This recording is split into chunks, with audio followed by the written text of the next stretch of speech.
안녕하세요. 기도하겠습니다.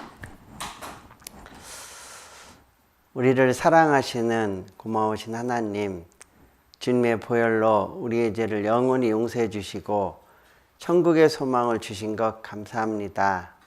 오늘 우리 농선부 형제 자매님들 수요 말씀으로 함께하게 되었습니다.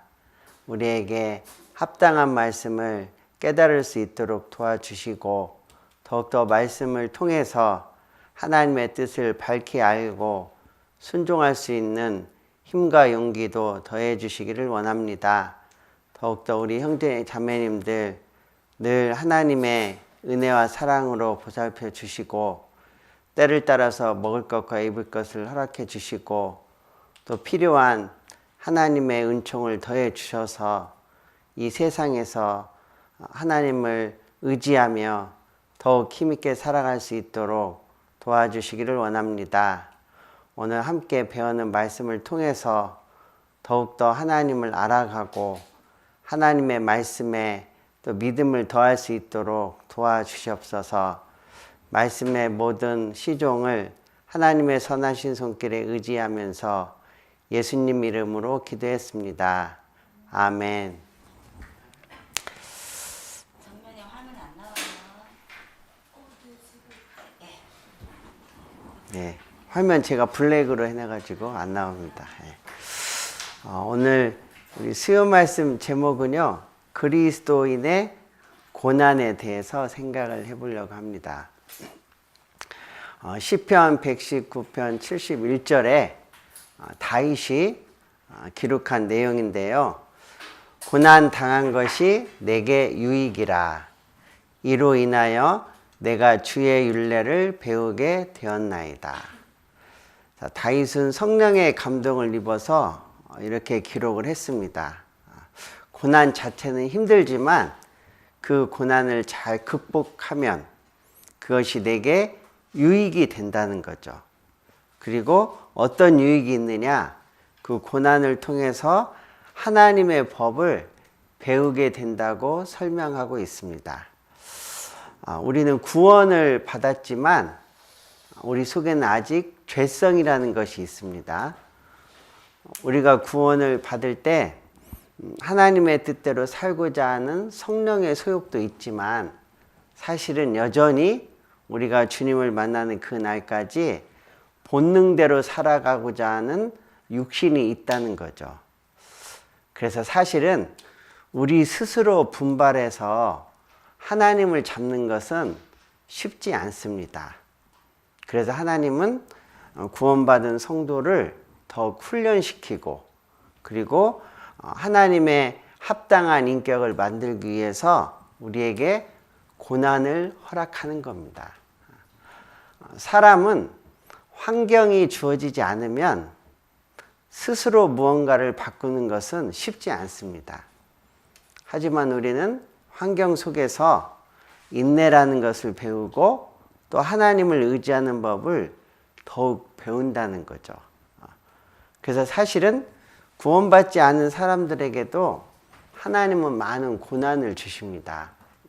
왜냐하면 그 고난을 통해서 마음이 가난해지고 또 겸손해지는 것을 통해서 하나님을 찾을 뿐만이 아니라 결국 하나님이 주시는 영생의 소망을 얻게 하기 위해서입니다. 그래서 어떤 분은 말하기를 고난은 하나님의 가장된 사랑이다 이렇게 표현하고 있습니다. 그러니까 고난이라고 하는 모양은 갖고 있지만 그 속에는 하나님의 진정한 사랑이 숨어 있다는 거죠. 구원받지 않은 사람들에게는 이 세상에서의 많은 고난을 통해서 하나님을 기억하게 하고 결국 구원받게 하는 하나님의 사랑이 숨어 있는 것이고 또 구원받은 우리에게도 내가 혹 이해되지 않는 고난이 있다 할지라도 그 고난을 통과하고 나면 결국 하나님은 선하시고 나보다 더 나를 사랑하신다는 것을 우리는 신앙의 경험을 통해서 알 수 있습니다. 그래서 오늘은 그리스도인의 고난에 대해서 같이 생각을 해보겠습니다. 많은 사람들은 인간이 겪는 고난이 하나님의 사랑과 반대된다고 오해를 합니다.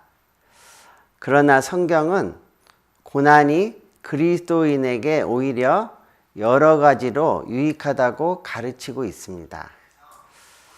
자, 실제로 신앙이 성숙한 그리스도인일수록 하나님께서 허락하신 고난을 자연스러운 일로 받아들입니다. 자, 하나님께서 그리스도인에게 왜 고난을 허락하실까요? 자, 많은 성도님들은 하나님을 믿는 그리스도인들이 하나님의 자녀이기 때문에 고난이 없을 것이라고 생각합니다.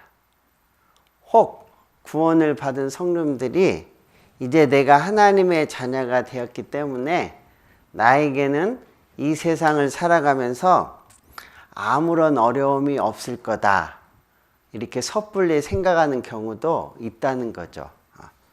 그러나 하나님은 우리 구원받은 성도들에게, 즉 하나님의 자녀들에게 고난을 겪도록 허락하시고 허용하십니다. 자, 그 이유는 자기의 자녀가 고난을 통해서 하나님 아버지의 뜻을 알고 교훈을 배우는 계기가 되기 때문입니다. 그리스도인들은 고난을 받으면 받을수록 더욱더 하나님을 의지하는 마음을 갖게 됩니다. 그리고 하나님은 그리스도인에게 현재 받는 고난을 장차 영원한 영광으로 갚아주신다고 약속하셨습니다. 그래서 하나님은 구원받은 성도에게도 고난을 허락하고 있습니다. 자, 고난의 여러 가지 모양이 있는데요. 자, 먼저 그리스도인이기 때문에 받는 고난은 아름답고 하나님께 영광이 된다는 것을 기억해야 됩니다. 예수님이 직접 이 땅에 있을 때 제자들에게 하신 말씀인데요. 마태복음 5장 10절에서 12절에 자, 의를 위하여 핍박을 받는 자는 복이 있나니 천국이 저희 것임이라. 자, 의를 위하여 핍박을 받는다, 이 말의 뜻은, 자, 의라는 것은 결국 십자가에서 이루신 예수님의 은혜를 이야기합니다. 그 은혜를 받은 우리 구원받은 성도들은 그 은혜를 늘 마음에 새길 뿐만이 아니라 그 은혜를 갚기 위해서 신앙생활을 해갑니다. 그리고 내가 받은 그 예수님의 은혜를 다른 사람에게 전하려고 하죠. 자, 그러면 거기에는 반드시 뭐가 있느냐? 핍박이 있다는 거예요. 사실 우리가 구원받기 전에 세상 사람들과 함께 어울리면서 죄를 지을 때는요, 핍박하지 않습니다. 오히려 우리를 가까이 하고 동료의식을 느끼고 친할 수 있어요. 이 세상에 믿지 않는 사람들이 친해지는 좋은 방법 중에 하나는 같은 죄에 동참하는 겁니다. 저도 이제 회사를 다녀봤는데요. 특히 남자들은 술 한잔 마시고 그다음에 노래방 가고 그러잖아요. 그럼 그 다음날 굉장히 친해집니다. 이 세상 사람들은요, 죄를 지으면서 실제로 친해진다는 거죠.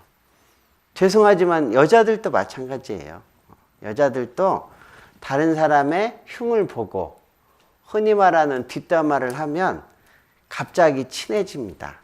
왜냐하면 동료의식을 느낀다는 거죠. 우리에게는 죄성이 있기 때문이에요.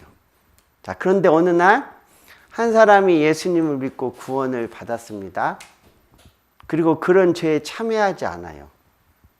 그러면 사실은 오히려 올바르게 살아가는 모습을 보고 칭찬하고 박수를 쳐줘야 함에도 불구하고 많은 사람들은 오히려 올바르게 살아가는 그 사람을 왕따시키고, 그리고 어떤 분은 사람이 하루아침에 그렇게 갑자기 바뀌면 죽는다고 협박하기도 합니다.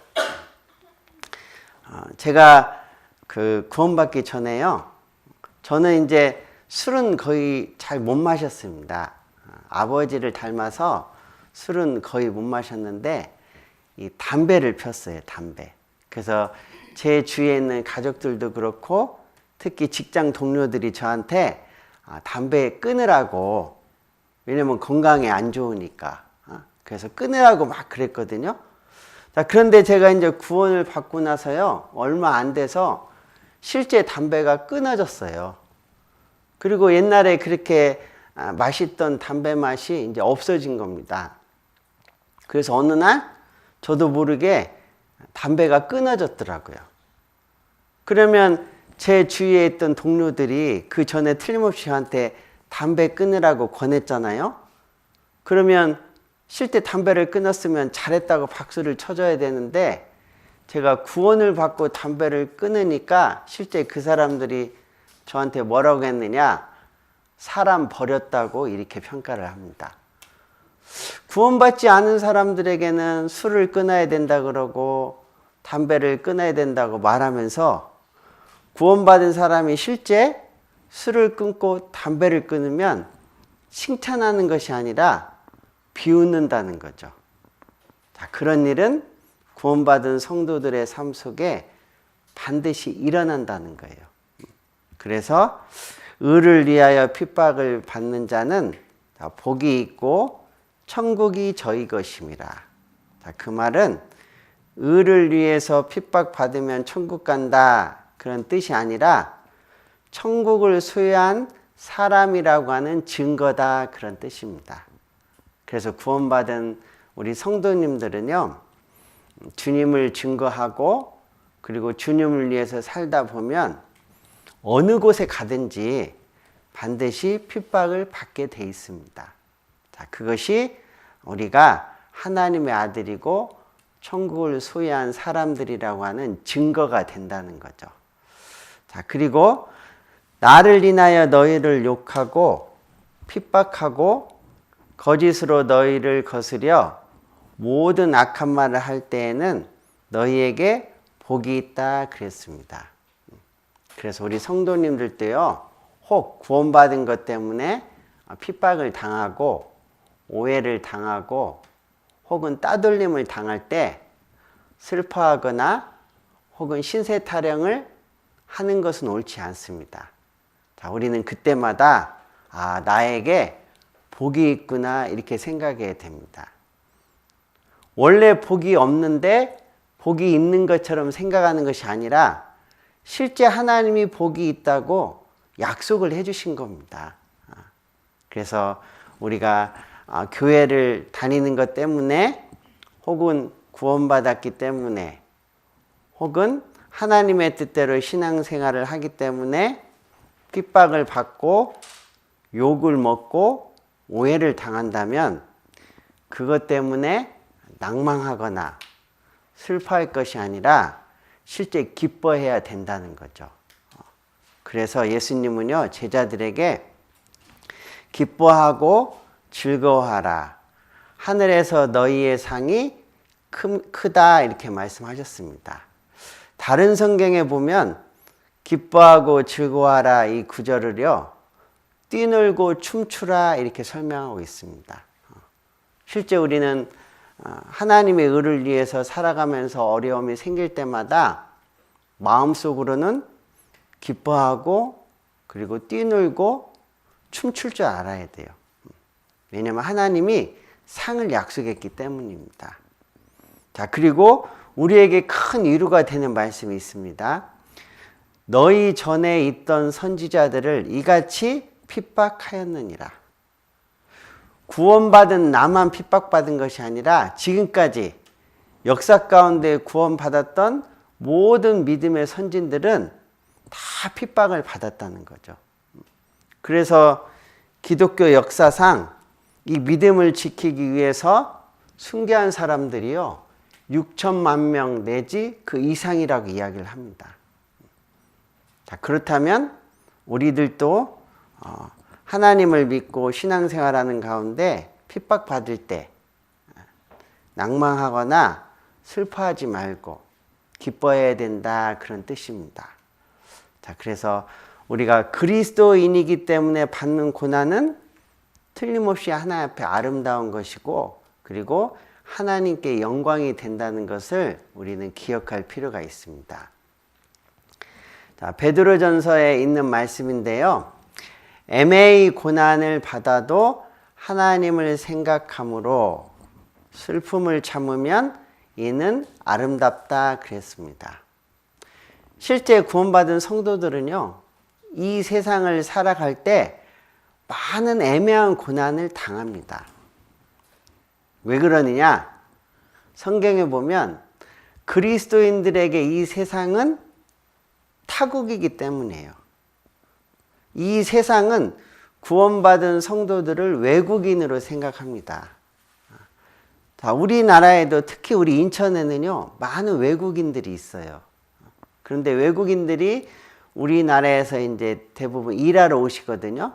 근데 일을 했음에도 불구하고 일부 악덕 사장님들은 월급을 제대로 주지 않아요. 주더라도 적게 주고, 그리고 마땅히 직원들에게 돌아갈 혜택을 자기가 가져가는 수도 실제로 많이 있잖아요.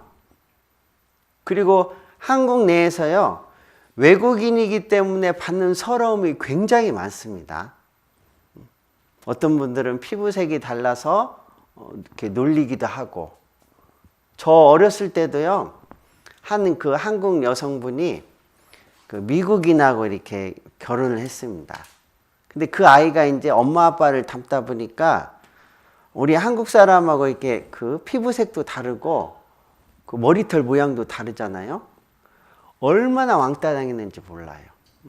그래서 아이들이 점심시간이 되면 그 아이가 싸운 도시락을 엎기도 하고, 그 밥을 못 먹도록 물을 말아서 막 장난치기도 했거든요. 자, 그것처럼 우리 구원받은 성도들은 이 땅에서 외국인이라는 거죠. 그래서 사실은요, 이유 없는 많은 애매한 고난을 당하게 돼 있습니다. 왜냐하면 우리의 고국은 이 땅이 아니라 저 하늘나라이기 때문입니다. 그래서 지금은 참고 주님이 오시는 그 날까지 우리는 견디는 거죠. 자, 그런데 어떻게 견디느냐? 여기 하나님을 생각함으로 슬픔을 참으면, 우리는 하나님을 생각해야 된다는 거예요. 하나님이 모든 것을 아시고 하나님이 공감해 주시고 하나님이 위로해 주실 거다. 그 하나님을 기억해야 된다는 거예요. 자, 그리고 참으면 이는 아름다운 거다. 다른 성경에 보면 은혜가 된다 이렇게 표현을 합니다. 그래서 우리가 이 땅에서 당했던 모든 서러움을 훗날 주님이 오시면 그 눈물을 닦아주시고 우리의 모든 위로가 된다는 거죠. 자, 그런데 반대로 우리 구원받은 성도님들이 혹 잘못해서, 잘못 살아서 죄가 있어서 다른 사람에게 어떤 고난을 받는다면 그것은 부끄러운 일이 될 겁니다. 우리는 고난을 받되 선을 행함으로 고난을 받는 거지, 세상 사람들처럼 똑같이 죄를 짓고 도덕적으로 잘못된 일을 함으로 고난을 받는다면 그것은 우리에게도 부끄러움이 되고 하나님의 아버지께도 부끄러움이 된다는 거죠. 그래서 구원받은 그리스도인들의 올바른 고난은 선을 행함으로 고난을 받는 겁니다. 결국 우리는 믿음 때문에 고난을 받는 거지 다른 도덕적인 삶 때문에 고난을 받는 것은 아니라는 거죠. 자, 그리고 우리가 고난에 참여하는 것으로 즐거워하라고 말씀하셨습니다. 우리가 예수님 때문에 받는 고난들이 있잖아요. 자, 그 이유 때문에 고난을 받는다면 즐거워해야 된다. 자, 왜냐하면 하나님께서 이 세상에 재림하실 때 우리와 함께 기뻐할 뿐만이 아니라 그 하나님께서 우리에게 복을 주신다는 거죠. 그래서 성경에는요, 너희가 그리스도의 이름으로 욕을 받으면 복이 있는 자다 이렇게 설명합니다. 반복되는 말씀이지만 우리가 주님을 증거하고 또 주님의 이름으로 욕을 받을 때 결코 낭망하지 말고 하나님의 약속대로 기뻐하고 그리고 춤추고 그리고 복이 있다는 것을 우리는 기억할 필요가 있습니다. 자, 그리고 하나님은 말씀하셨죠. 자, 너희 중에 누구든지 살인이나 도적질이나 악행이나 남의 일을 간섭하는 자로 고난을 받지 말려니와. 그러니까 우리의 잘못된 행위 때문에 고난을 받는 것은 부끄러운 일이다 그런 뜻입니다. 하지만 만일 그리스도인으로 고난을 받은즉 우리가 하나님의 은혜를 받고 또 하나님의 은혜를 보답하는 삶을 살아가고 그리고 그 하나님의 은혜를 전하기 위해서 받는 고난이라면 그것을 부끄러워하지 말고 도리어 그 이름으로 하나님께 영광을 돌리라 이렇게 이야기하고 있습니다.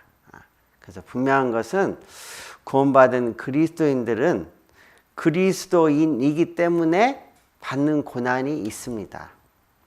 그것은 과거에도 그랬고 지금도 그러하고 앞으로도 그러하다는 거죠. 자, 그 고난은 구원받은 성도에게는 피할 수 없는 겁니다.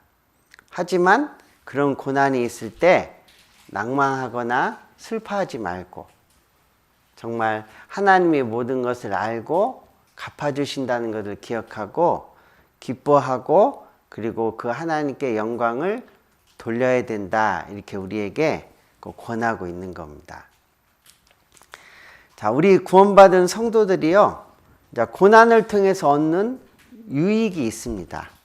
우리가 고난을 잘 통과하면 우리에게 주어지는 이 땅에서의 유익이 있다는 거죠. 자, 첫 번째는 뭐냐면 우리가 구원받은 이후 우리의 마음이 단련된다는 거예요. 즉 연단이 된다는 거죠. 우리가 하나님께 쓰임을 받으려면 반드시 연단의 과정이 필요합니다. 우리 이제 그 자녀들 중에 남자애들 보면은요, 일정한 때가 되면 군대에 갑니다. 군대. 저번 주에도 우리 인천교회 한 그 청년 형제가요, 그 군대 간다고 논산 훈련소에 들어간다고 인사했거든요. 말 그대로 논산 훈련소입니다. 처음부터 그 군인에게 총을 주진 않아요.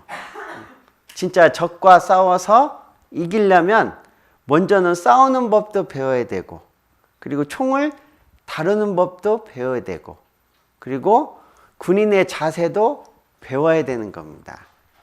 그것처럼 우리 구원받은 성도들을 하나님이 구원해 주신 이유는 뭐냐면 출애굽기에 보면은요, 하나님의 군대로 불렀다 이렇게 설명을 해요. 우린 예수 그리스도의 군대라는 거죠. 그리고 우리의 적은 누구냐? 마귀 사탄입니다. 자, 우리도 이제 예수 그리스도의 좋은 군사로 마귀 사탄과 싸워서 마귀의 손아귀에 있는 영혼들을 건져내야 된다는 거예요. 자, 그러려면 우리에게 뭐가 필요하느냐? 연습과 훈련이 필요하다는 거죠. 자, 그 연습과 훈련하는 장이 어디냐? 일종의 논산 훈련소가 교회라는 것입니다. 교회. 만약에 아군끼리 훈련하는 그 훈련소의 훈련을 이겨내지 못한다면 어떻게 적군을 무찌를 수 있겠어요? 그래서 우리가 교회 안에서 때로는 구원받은 성도들과 함께하는 가운데 마음이 힘들 때도 있고 또 감정적으로 부딪힐 때도 있습니다. 근데 잘 생각해 보시면 혹 그런 일이 일어난다 할지라도 우리는 같은 편이에요. 그래서 그런 갈등 속에서 서로에게 총뿌리를 대진 않습니다. 우리는 적군이 아니라 아군이라는 거죠. 같은 편끼리 이제 적군을 물리치기 위한 연습과 훈련을 우리 안에서 하는 겁니다. 그래서 때로는 우리가 교회 가운데서 하나님이 주시는 고난을 통해서 특별히 마음이 연단되는 일들이 있다는 거죠. 우리가 그걸 잘 견디고 그리고 승리해야만이 우리는 적과 싸울 수 있는 군인의 모습을 갖출 수 있다는 겁니다. 욥이라는 사람도요, 하나님께 이런 말씀을 했거든요. 나의 가는 길을 오직 그가 아시나니 그가 나를 단련하신 후에는 내가 정금같이 나오리라. 정금은 불순물이 하나도 없는 금을 이야기합니다. 사람들은 순금을 좋아하잖아요. 뭐 14K, 18K 이런 거는 순금이 아니라 겉만 금으로 이렇게 싼 거죠. 진짜 100% 금은 정금입니다. 자, 그 정금은 그냥 되는 것이 아니라 하나님 앞에서 많은 불순물이 제거돼야 된다는 거죠. 그래서 하나님은 고난을 통해서 먼저 우리 구원받은 성도들의 마음을 연단한다는 것을 기억하셔야 돼요. 잠언에도요, 생명의 근원이 마음에 있다고 되어 있습니다. 그리고 구원받은 성도들의 신앙의 허리가 어디냐? 마음입니다. 마음. 구원받은 성도들도요, 마음을 지키지 못하면 신앙이 하루아침에 무너질 수 있습니다. 여러분, 우리가 육체도 보면 이 허리는 힘을 쓰는 곳이잖아요. 허리가 다치면 힘을 쓸 수는 없어요. 만약에 우리가 교회 가운데 많은 갈등 가운데서 내 마음이 단련되지 못하고 내 마음을 지키지 못한다면 우리는 힘 있는 신앙생활을 할 수 없습니다. 그리고 내가 힘 있는 신앙생활을 할 수 없으면 마귀와의 싸움에도 하나님 나를 사용할 수는 없는 거예요. 먼저는 내가 교회 가운데 깊이 뿌리를 내리고 든든하게 서 있어야만이 그 사람을 통해서 또 다른 사람을 구원할 수 있다는 거죠. 하나님은 내가 교회 가운데 거하지 못하고 힘있게 믿음의 뿌리를 내리지 못하는데 전도하는 것을 하나님은 기뻐하진 않습니다. 왜냐하면 전도하다가 내가 넘어지거든요. 그래서 우리는 고난을 통해서 우리의 마음이 단련된다는 것을 기억해야 됩니다. 그래서 하나님은 우리의 마음을 단련해서 하나님이 쓰시기에 합당한 인격을 구비하기 위해 우리에게 고난과 시련을 허락하십니다. 그 잠언에 보면은요, 철이 철을 날카롭게 한다는 말씀이 있습니다. 사람을 연단하는 가장 좋은 방법은 사람이라는 거죠. 그래서 주위에 있는 형제 자매들을 통해서 하나님은 내 마음을 단련한다는 것을 기억하셔야 됩니다. 자, 그리고 그리스도인이 고난을 통해서 얻는 유익 중에 또 하나는 그 고난을 잘 통과하면 하나님이 주시는 상과 영광을 얻습니다. 원래 영광은요, 반드시 고난을 통과해야 되는 겁니다. 자, 로마서 8장에 자녀이면 또한 후사, 곧 하나님의 후사요, 그리스도와 함께한 후사니 우리가 그와 함께 영광을 받기 위하여 고난도 함께 받아야 될 것이니라. 자, 여기에 보면은요, 우리가 하나님께 영광을 받는 방법이 있습니다. 그 방법이 뭐냐? 하나님과 함께 고난을 받으면 된다는 거죠. 우리가 신앙을 지키기 위해서, 그리고 복음을 전하기 위해서, 그리고 교회를 세우기 위해서, 형제자매들을 돌보기 위해서 주님과 함께 고난을 받으면 우리는 반드시 주님과 함께 영광을 받게 됩니다. 이게 공식이고 법칙이라는 거죠. 반대로 영광을 못 받는 방법은 뭐냐? 주님과 함께 고난받는 데 참여하지 않으면 영광도 안 받을 수 있다는 거죠. 그래서 성경의 법칙은요, 고난을 통과하고 반드시 영광을 받는 겁니다. 예수님도 초림하셨을 때는 십자가에 고난을 당하셨잖아요. 재림으로 오시는 예수님은 영광 중에 오신다는 거죠. 예수님은 이 땅에 초림하실 때는 어린 나귀 새끼를 탔지만 이제 이 땅에 재림하실 때는 백마를 타고 오시는 겁니다. 우리도 마찬가지죠. 우리가 훗날 주님과 함께 영광을 받기 위해서는 이 땅에서 주님 때문에 고난받는 일을 마땅히 감당을 해야만이 우리도 영광을 받는다는 뜻입니다. 자, 그래서 생각건대 현재의 고난은 장차 우리에게 나타날 영광과 좋게 비교할 수 없도다. 사실 지금 우리가 받는 고난은 아주 가벼운 것입니다. 그리고 시간적으로도 짧은 것이에요. 근데 앞으로 받을 영광은 영원한 것이고 우리가 수고한 것에 비해서 상상할 수 없는 큰 보상으로 하나님이 갚아주신다는 거죠. 그래서 성경에는요, 현재의 고난은, 우리가 현재 고난을 받고 있잖아요. 자, 그것은 앞으로 내가 받을 영광에 비하면 좋게 비교할 수 없다는 거죠. 이 세상에 어떤 단어를 가지고 비교해도 표현할 수 없다는 거예요. 그러니까 고난은 잠깐인데 하나님께 받을 영광은 영원하다는 거예요. 그 고린도전서 2장에 보면은요, 하나님이 어떤 말씀을 했냐면 하나님을 사랑하는 사람들을 위해서 예비한 것들은 우리가 이 세상에서 살면서요, 눈으로도 보지 못하고 귀로도 듣지 못하고 마음으로도 생각지 못한 어마어마한 상이 있다고 말씀하고 있습니다. 우리가 받을 상은요, 지금 우리가 이 땅에서 사는 어떤 단어를 가지고 어떤 말을 가지고 표현을 해도 우리가 받을 상을 표현할 수 없다는 거예요. 그러니까 우리는 조금의 고난을 통해서 어마어마한 영광을 받는 겁니다.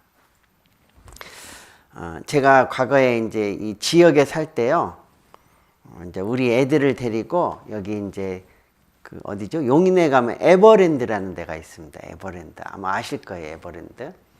근데 에버랜드에 가면 마지막에 뭘 하냐면 그 불꽃쇼를 합니다. 불꽃놀이를 해요. 제 기억에 그때는요, 꽤 오래 했어요. 한 40분을 했어요, 40분. 근데 이제 저희는 경상도 약간 조그만한 지방 도시에 살았는데요. 그 주위에는 기껏 해봤자 큰 도시가 대구라는 도시가 있습니다.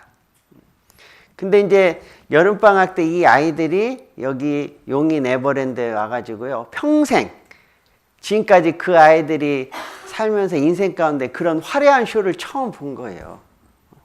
그 제가 그때 그 아이들이 제가 아들 둘인데요. 그 아이들이 불꽃놀이 쇼 보는 눈망울 있잖아요. 지금도 생생해요. 그 아이들의 눈망울을 옆에서 제가 쳐다보는데 아, 내가 아빠가 되게 잘했구나 그런 보람이 느껴지더라고요. 애들이 신세계를 본 거예요. 신세계. 지금까지 그런 걸 본 적이 없거든요. 자, 그리고 나서 이제 방학이 끝났습니다. 우리 둘째 아들 반 아이 중에 한 명이 자랑을 했어요. 내가 방학 때 대구 동물원에 가서 동물원 구경하고 왔다고. 막 그 촌에 있는 아이들 이렇게 3, 4, 5 모여놓고 자랑을 했어요. 근데 그 옆에 누가 있었느냐? 제 둘째 아들이 있었죠. 우리 둘째 아들은 뭘 보고 왔습니까? 동물원하고는 비교할 수 없는 어마어마한 걸 보고 온 거예요. 그래서 그 얘기를 하길래 제가 우리 둘째 아들한테요. 그래서 너는 뭐라고 했어? 이렇게 물어봤더니 한마디 했답니다. 어떻게 했냐면 치 하고 한마디 했대요. 너무 우습다는 거죠. 자기는 그 아이들이 한 번도 가보지 못한, 상상해보지 못한 그 광경을 봤잖아요. 근데 그 아이는 기껏 대구 동물원 봤다고 자랑을 하니까 말도 안 나오죠, 사실은. 우리가 천국에 가면 실제 그럴 겁니다. 그래서 그 잠자리 눈이 이렇게 동글동글 하잖아요. 잠자리가 나중에 하늘을 올라가서 이 세상을 보니까요, 너무 휘황찬란해서 어떤 사람이 그러더라고요. 눈이 이렇게 동글동글해졌다고. 우리가 천국에 가면 그렇게 된다는 거죠. 자, 그것은 상상이 아니라 곧 있으면 우리가 그런 세계를 만날 겁니다. 왜냐하면 우리 시대는 주님의 재림이 임박한 시대예요. 1900년 전에 말씀하신 이 내용이 우리 시대, 우리는 실현될 수 있다는 거죠. 우리는 그런 시대에 살고 있습니다. 그래서 주님의 이름으로 고난을 당한다 할지라도 우리가 그걸 잘 이겨내고 감당하면 우리가 상상할 수 없는 상과 영광이 있다는 것을 우리가 기억을 한다면 우리 앞에 주어지는 고난을 얼마든지 극복할 수 있다는 거죠. 자, 그리고 우리는 고난을 통해서요, 오직 주님만을 의지하게 됩니다. 그래서 고린도 후서 1장에요. 자, 이는 우리로 자기를 의뢰하지 말고 오직 죽은 자를 다시 살리시는 하나님만 의뢰하게 하심이라. 우리 구원받은 성도들도요, 때로는 하나님을 의지하지만 사실은 세상을 의지할 때도 있습니다. 어떤 분은 자기의 건강을 의지할 때도 있습니다. 어떤 분은 자신의 은사를 의지할 때도 있겠죠. 또 어떤 분은 자기의 재물을 의지할 때도 있어요. 그래서 어떤 때는 구원받은 성도들도 하나님도 의지하고 재물도 의지하고 하나님도 의지하고 건강도 의지하고 우리도 모르게 양다리를 걸칠 때가 있다는 거죠. 자, 그런데 하나님은 더욱더 우리를 용감한 군사로 만들기 위해서 하나님만을 의지하는 법을 배우게 한다는 거예요. 그래서 때로는 우리의 환경을 어렵게 만들고 때로는 우리가 아무리 생각해도 풀어낼 수 없는 사방이 꽉 막힌 실제 삶 속에서의 문제들을 주기도 합니다. 근데 분명한 것은 아무리 구원받은 성도들의 삶 속에 사방이 꽉 막혔다 할지라도 항상 하늘은 막혀 있지 않다는 거죠. 그래서 정말 하나님께만 기도하고 하나님에게만 의지하는 법을 배우게 하는 겁니다. 그래서 우리의 주님만이 우리의 방패라는 것을 다윗처럼 고백하게 한다는 거죠. 그래서 고난을 통해서 우리는 주님만을 의지하게 되고 고난을 통해서 더 주님을 어때요? 힘있게 붙잡아요. 저도 예전에 이제 대학 다닐 때요, 부모님을 떠나서 이렇게 자취도 해보고 그랬거든요. 근데 평소 때는 부모님 생각이 별로 안 납니다. 그럼 언제 부모님 생각이 나느냐? 두 가지 경우예요. 첫 번째 경우는 돈이 떨어졌을 때 부모님 생각납니다. 왜냐하면 돈이 없으니까. 그리고 두 번째 경우는 언제냐? 아플 때예요, 아플 때. 정말 아플 때는 특히 어머니 생각이 간절해요. 우리가 신앙생활에서도 마찬가지입니다. 우리가 하나님을 섬기면서도 때로는 지나치게 편안한 삶을 살다 보면 하나님만을 의지하는 믿음이 연약해지죠. 그런데 우리가 어찌할 수 없을 때 구원받은 이후의 삶 속에서도 많은 고난이나 환난 가운데 들어갈 때 또 그 일에 대해서 어떤 형제자매들도 아무도 도와주고 싶어도 도와줄 수 없을 때 우리는 정말 그때 무릎을 꿇고 하나님 앞에 간절히 기도하게 된다는 거죠. 그리고 우리는 하나님의 도움을 경험하게 되고 정말 우리가 믿을 대상은 하나님밖에 없는 거구나. 그걸 경험적으로 알게 된다는 거예요. 그래서 우리는 고난을 통해서 오직 주님만을 의지하는 법을 실제로 배우게 됩니다. 자, 그리고 우리는 고난을 통해서요, 죄와 구별된 생활을 하게 됩니다. 자, 베드로전서 4장에 그리스도께서 이미 육체의 고난을 받으셨으니 너희도 같은 마음으로 갑옷을 삼으라. 이는 육체의 고난을 받은 자가 죄를 그쳤음이니. 자, 육체의 고난을 받은 자가 죄를 그쳤다. 그 말은 육체의 고난을 받게 되면 죄를 짓지 않게 된다. 그런 뜻입니다. 자, 그러면 이 육체의 고난은 어떤 고난이냐? 우리가 신앙생활을 열심히 함으로써 받는 고난을 이야기하는 거죠. 실제 우리가 주일날 그러지 않습니까? 주일날 아침 일찍부터 교회 나와서 같이 청소도 하고 봉사도 하고 그 다음에 함께 말씀을 듣고 그 다음에 교제하고 때로는 전도 집회하기 위해서 서로 오후에 남아서 서로 교제하고 준비하고 그렇게 주의 일을 위해서 주님과 함께 받는 고난에 참여하면은요, 잘 생각해 보시면 죄를 짓고 싶어도 죄 지을 시간이 없습니다. 그리고 죄는 언제 가장 많이 짓느냐? 혼자 있을 때 져요. 왜냐하면 아무도 보는 사람이 없잖아요. 근데 여러 사람이 있을 때는 죄송하지만 죄를 짓고 싶어도 보는 눈이 너무 많아요.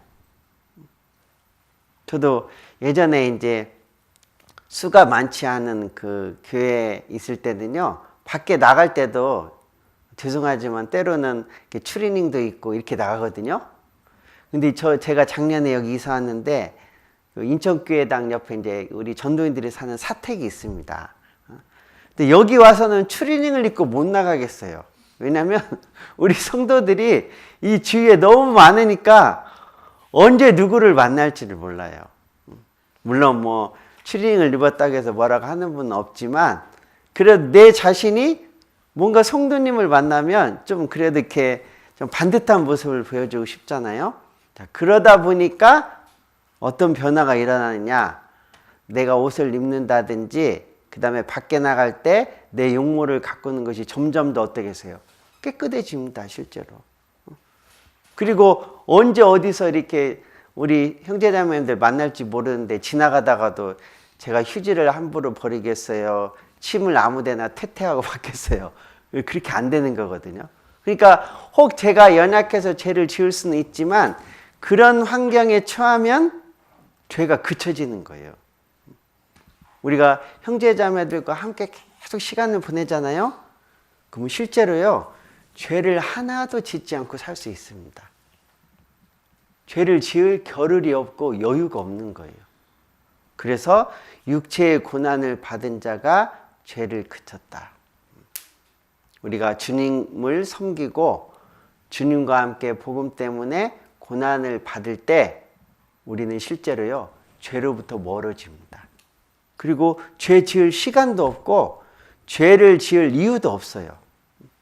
근데 죄송하지만 한가하거나 시간이 남거나 혼자 있을 때 사실은 죄를 짓게 된다는 거죠. 그래서 우리가 하루 생활도 마찬가지입니다. 특히 토요일 날은 그래요. 그래서 내가 오늘 읽을 성경 다 읽고 내가 할 일 다 했으면 특히 토요일 날 저녁에는요, 일찍 주무시는 게 좋아요. 괜히 여기 끼우 저기 끼우다 하면 결국은 죄짓게 돼 있거든요. 사람은 본능이 그렇다는 거죠. 그래서 우리가 주님과 함께하는 성도들과 함께하는 그곳에 있을 때 우리는 죄에서 실제로 구별됩니다. 그리고 고난을 통해서 우리의 찌꺼기가 제거된다는 거죠. 혹 반복된 죄가 있다면 잘못하면 하나님 앞에 징계받을 수 있습니다. 그러나 그 징계를 통해서 우리 자신이 죄로부터 구별된 삶을 살아갈 수 있는 좋은 기회도 된다는 것을 우리는 기억할 필요가 있습니다. 자, 고난이 없으면 죄를 짓기 쉽습니다. 정말 그래요. 어떻게 보면은요, 구원받은 성도들에게 너무 고난이 없잖아요. 그러면 죄를 살금살금 지어요. 살짝 지어요. 나중에는 그 살짝 짓는 죄가 이제 습관이 돼요. 그러다가 어느 날 죄송하지만 하나님께 한 대 맞기도 해요. 생각지 못할 때. 그래서 고난이 없으면 실제 죄를 짓기가 쉽습니다. 자, 하나님이 우리에게 고난을 허락하신 것은 죄에서 구별되고 우리를 더욱 거룩하게 하기 위해서, 깨끗게 만들기 위해서 우리에게 고난을 허락한다는 것을 기억할 필요가 있습니다. 자, 그런 고난이 올 때 하나님에 대한 우리의 자세가 중요합니다. 먼저는 그리스도인들은 고난이 있다는 것을 알아야 하고 마음을 굳게 하고 살아가야 합니다. 그래서 우리 구원받은 성도들에게도요, 고난이 있다는 걸 인정해야 돼요. 우리가 구원은 받았지만 구원받은 사람에게도 어때요? 병이 올 수도 있고 사건이 생길 수도 있고 사고가 생길 수도 있고 우리도 다른 사람들에게 혹 속을 수도 있고 많은 일이 일어날 수도 있다는 거죠. 그러나 중요한 것은 뭐냐? 그 가운데서 하나님은 여전히 우리를 보호하시고 도와준다는 것을 기억해야 됩니다. 자, 그리고 주님이 나와 함께 하신다는 사실을 알고 그 고난을 묵묵히 이겨내야 합니다. 그래서 고난이 왔다고 해서요, 이상하게 여기시면 안 돼요. 내가 신앙생활도 잘하고 교회 생활도 잘하고 또 형제자매들과의 교제도 잘하는데 왜 나에게 이런 이상한 고난이 올까? 내가 뭐 잘못된 걸까? 그리고 하나님이 뭘 잘못된 걸까? 이렇게 생각할 필요 없습니다. 하나님은 때로는 좋은 의미로 나를 연단하기 위해서 그 고난을 허락하기도 한다는 거죠.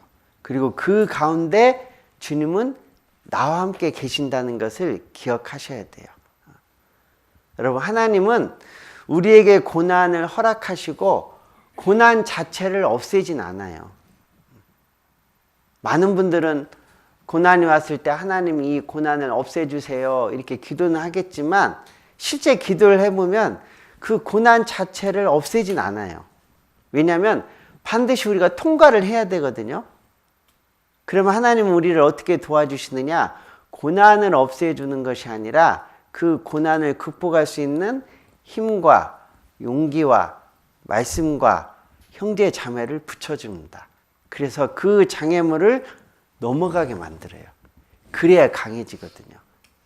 이 레위기서 11장에 보면 하나님이 보시는 그 정한 짐승이 있습니다.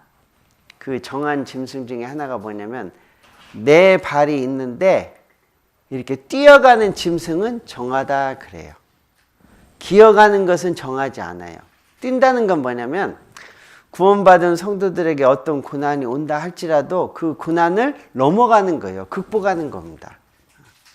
자, 그럴 때 하나님 보시기에 하나님을 기쁘시게 하는 신앙생활이다 그런 뜻이에요. 만약에 그걸 넘어가지 못하고 거기에서 머물고 그냥 이 세상에 주저앉고 기어가면 하나님은 뭐라고 하느냐? 부정하다 이렇게 한다는 거죠. 즉 하나님을 기쁘시게 할 수는 없다는 거예요. 그래서 비록 고난 가운데 있더라도요, 그 모든 고난을 하나님이 아시고 하나님이 여전히 나와 함께 한다는 것을 기억하셔야 돼요. 요셉은 형들의 미움을 받아가지고 저 애굽에 팔렸잖아요. 애굽에 팔리기 전에 형들이요, 이 구덩이를 파가지고 구덩이 속에 집어넣어놨어요. 그러나 요셉이 구덩이 속에 있을 때도 요셉만 혼자 있었던 게 아닙니다. 하나님도 요셉과 함께 있었다는 거죠. 요셉이 억울한 누명을 쓰고 옥에 갇혔잖아요. 요셉만 옥에 갇힌 것이 아니라 요셉의 하나님도 함께 옥에 있었다는 거예요. 그래서 우리가 혹 어떤 고난 가운데 혼자 있다 할지라도 그걸 슬퍼하지 말고 이곳에 하나님이 나와 함께 하는구나. 하나님이 나와 함께 고난을 같이 해주는구나. 기억할 필요가 있습니다. 자, 디모데 후서에요. 무릇 그리스도 예수 안에서 경건하게 살고자 하는 자는 핍박을 받으리라. 이렇게 말씀하셨어요. 자, 예수님 안에서 경건하게 살고자 하는 자는 핍박을 받을 수도 있다. 이렇게 말한 것이 아니라 반드시 핍박을 받을 거다. 그래서 우리는 주님 안에서 경건하게 사는 삶 속에서 핍박이 있다는 것을 기억하고 주님을 끝까지 의지하는 일이 필요합니다. 자, 너희 중에 고난 당하는 자가 있느냐? 저는 기도할 것이요. 즐거워하는 자가 있느냐? 저는 찬송할지니라. 그래서 우리가 고난 가운데 들어갈 때요, 낭망하고 혹 불평하고 원망할 것이 아니라, 자, 주님은 우리에게 뭐라고 권하느냐? 고난 당하는 자가 있으면 저는 기도하라는 거죠. 낭망하고 불평하고 원망하고 자기 신세 타령할 것이 아니라 죽은 자를 살리시는 그 하나님을 기억하고 모든 능력의 하나님께 자, 기도하라 그랬습니다. 자, 그러면 하나님께서 우리에게 극복할 수 있는 힘도 주시고, 자, 피할 길도 주신다는 거죠. 자, 그리고 우리가 고난을 만날 때요, 주님이 해결해 주실 때까지 묵묵히 이겨내야 합니다. 인내라는 것이 필요해요. 저 강원도에 가다 보면요, 양양 쪽 가는 길에 한 10km, 11km 되는 굉장히 긴 굴이 있습니다. 그 터널이 있거든요. 근데 제가 알기로 동해에서 가장 긴 터널이라고 알고 있는데 한 11km 정도 조금 안 돼요. 저도 몇 번 가봤는데 한참 갑니다. 한참 가요. 근데 분명한 것은 뭐냐면 터널은 들어가는 지점이 있으면 반드시 뭐가 있느냐? 나오는 지점이 있어요. 우리의 고난도 마찬가지라는 거죠. 고난이 시작할 때가 있다면 고난이 맞춰지는 때가 있습니다. 자, 그때까지 하나님의 도움을 바라면서 묵묵히 견디고 그리고 인내하는 것이 필요하다는 거죠. 자, 여호와 앞에 잠잠하고 참아 기다리라. 자기 길이 형통하며 악한 꾀를 이루는 자를 인하여 불평하지 말지어다. 분을 그치고 노를 버리라. 불평하여 말라. 행하게 치우칠 뿐이라. 자, 하나님 앞에서 잠잠하고 참아 기다리라. 자, 그런데 조심해야 될 것이 있습니다. 자, 기다리는데 우리가 생각하는 그 시점에 답이 안 오면 사람들은 주로 불평한다는 거죠. 그리고 믿지 않는 사람들의 형통함을 보고 하나님 앞에 원망할 수도 있습니다. 그러지 말라는 거예요. 하나님은 자비하시고 틀림없이 나에게 선을 베푸시는 분이라는 것을 믿고 끝까지 인내 가운데서 하나님의 도우심을 바라야 된다. 하나님은 우리에게 그렇게 말씀하고 있습니다. 자, 너희는 믿음을 굳게 하여 저를 대적하라. 이는 세상에 있는 너희 형제들도 동일한 고난을 당하는 줄 알미이다. 사실은요, 나만 그런 고난을 당하는 것이 아니라 나와 동일한 믿음을 가진 형제 자매들도 나와 동일한 고난을 받는다는 것을 기억해야 된다는 거예요. 그래서 나와 동일한 고난을 받고 있는 형제 자매들을 생각하면서 함께 하나님을 의지하고 하나님이 도와주실 거라고 하는 믿음을 가지고 기다릴 필요가 있습니다. 자, 그리고 우리는 고난이 올 때요, 더욱더 우리의 어려움을 주님께 아뢰일 뿐만이 아니라 주님께 더 간절히 기도할 필요가 있습니다. 그래서 우리 구원받은 성도들에게요, 고난이라는 것은 피할 수 없습니다. 그리고 우리는 고난을 통해서 영광을 얻는다는 것을 반드시 기억해야 됩니다. 그래서 바울이 아주 아꼈던 젊은 전도자였던 디모데에게요, 이런 그 편지를 쓰거든요. 자, 디모데에게 너는 복음과 함께 고난을 받으라. 이렇게 편지를 씁니다. 우리는 고난과 함께 영광을 받는 게 아닙니다. 고난과 함께 이 땅에서 대우를 받는 게 아니죠. 고난과 함께 우리는 여기서 칭찬을 받는 게 아니에요. 혹 우리 형제 자매님들이 혹은 주위에 있는 사람들이 우리가 복음을 전함으로 우리를 알아주고 순간적으로는 칭찬하고 그리고 우리를 대우해 줄 수 있습니다.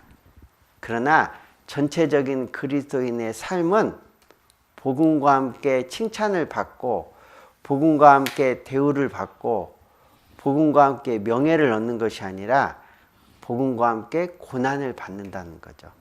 왜냐하면 고난을 경험해야만이 하나님이 주신 합당한 영광을 얻을 수 있다는 거예요. 그래서 오늘은 우리 구원받은 그리스도인들의 고난에 대해서 생각해 보았습니다. 한 가지 우리가 반드시 기억해야 될 것은 고난을 통과한 사람에게 하나님의 영광이 주어진다는 것을 우리는 기억해야 됩니다. 그리고 복음의 역사는 고난을 경험하는 역사라는 것을 우리는 기억해야 됩니다. 그래서 고난이 없이는 우리는 복음을 전할 수도 없고, 고난이 없이는 교회를 세울 수도 없고, 고난이 없이는 내 신앙이 성장할 수도 없고, 그리고 고난이 없이는 한 사람이 구원받을 수도 없습니다. 그래서 우리가 복음을 전할 때도 고난 가운데 전하는 거고, 신앙생활을 하는 것도 고난 가운데 신앙생활을 한다는 것을 늘 기억하시고, 이 고난을 꼭 나쁜 것으로만 생각할 것이 아니라 하나님의 영광을 받는 통로구나, 코스라는 것을 우리가 기억할 필요가 있습니다. 그래서 비록 우리 신앙생활이 때로는 힘들고 어렵지만 하나님이 우리에게 주신 영광이라고 하는 약속이 있으니까요. 그 약속을 믿고 우리가 끝까지 힘있게 신앙생활을 했으면 좋겠습니다. 자, 기도하겠습니다. 우리를 사랑하시는 고마우신 하나님 감사합니다. 오늘은 그리스도인의 고난에 대해서 배워보았습니다.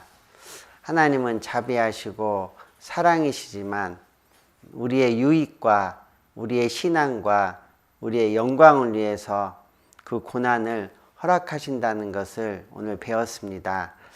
혹여 우리 형제 자매님들 고난 가운데 있다면 그 하나님의 신실하심을 더욱 의지하게 하시고, 또 오직 죽은 자를 살리시는 하나님의 능력을 기대하며 끝까지 참고 인내하는 가운데 하나님의 선하심을 맛보아 알 수 있도록 도와주시기를 원합니다. 무엇보다 우리 농선부 형제 자매님들 또 신앙생활하는 가운데 많은 주위에 있는 믿지 않는 사람들로부터 핍박과 또 오해와 어려움을 당하고 있는 줄 압니다.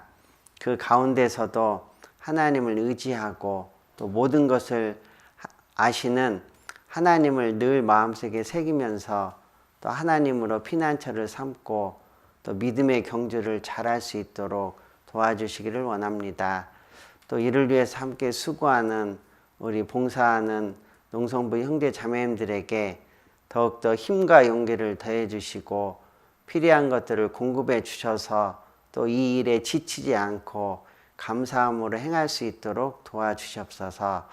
우리를 사랑하시는 예수님 이름으로 기도했습니다. 아멘. 수고하셨습니다.